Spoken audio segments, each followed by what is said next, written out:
जय यीशु।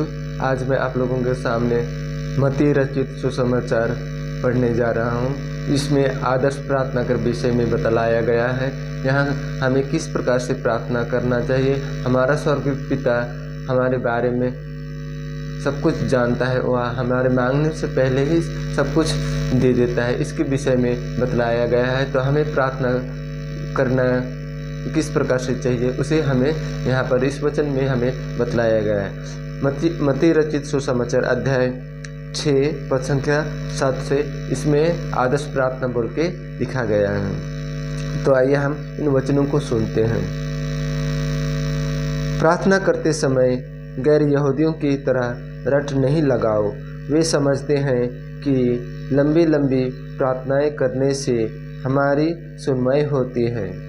उनके समान नहीं बनो, क्योंकि तुम्हारे मांगने से पहले ही तुम्हारा पिता जानता है कि तुम्हें किन किन चीज़ों की ज़रूरत है। तो इस प्रकार प्रार्थना किया करो। स्वर्ग में विराजमान हमारे पिता, तेरा नाम पवित्र माना जाए, तेरा राज्य आवे, तेरी इच्छा जैसे स्वर्ग में है वैसे पृथ्वी पर भी पूरी हो।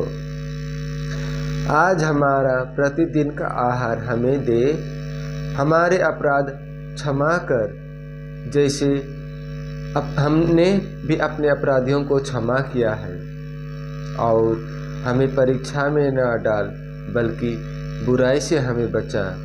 यदि तू दूसरों के अपराध क्षमा करोगे तो तुम्हारा स्वर्गीय पिता भी तुम्हें क्षमा करेगा, परंतु यदि तुम दूसरों को क्षमा नहीं करोगे तो तुम्हारा पिता भी तुम्हारे अपराध क्षमा नहीं करेगा।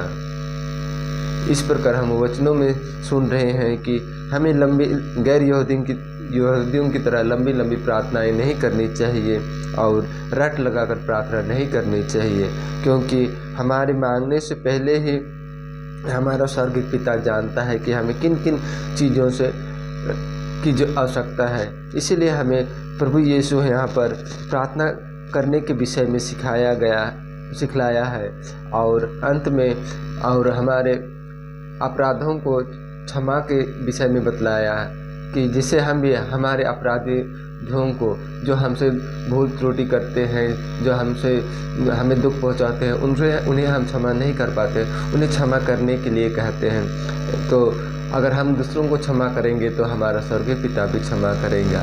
इन वचनों के द्वारा आपको भरपूरी आशीष दे और आपका दिन शुभ हो। जय यीशु।